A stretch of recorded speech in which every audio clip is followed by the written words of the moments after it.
Comment les citoyens peuvent s'emparer des questions techniques?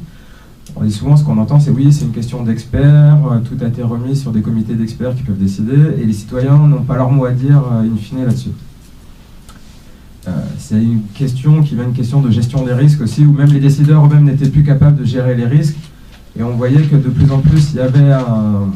une responsabilité juridique qui était mise sur la tête des décideurs, et qui eux-mêmes ont refilé le bébé à des experts en disant, bah, écoutez, nous, on fait ce que les experts nous disent, on ne peut pas savoir, la responsabilité, on arrive aux experts.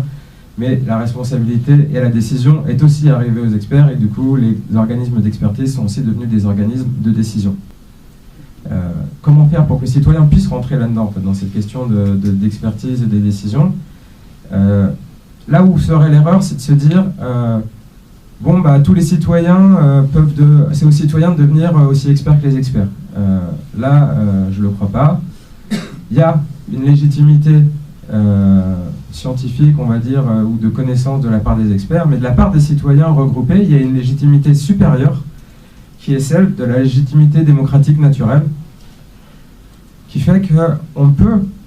peser en tant que citoyen en s'interrogeant sur des questions scientifiques, techniques, mais ce n'est pas aux citoyens de construire l'expertise.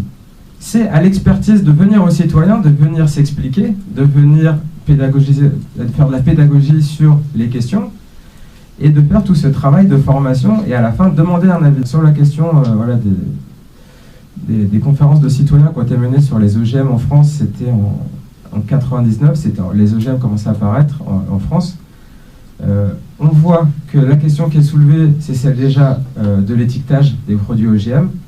alors que la question n'était même pas soulevée encore à l'époque. Il y avait la question de l'indépendance des experts qui décidaient et le problème des conflits d'intérêts, ce qui n'avait pas encore été posé.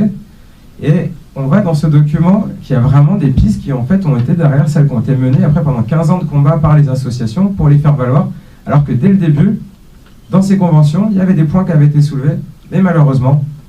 quand elles existent, elles ont simplement un intérêt aujourd'hui consultatif et non décisionnaire.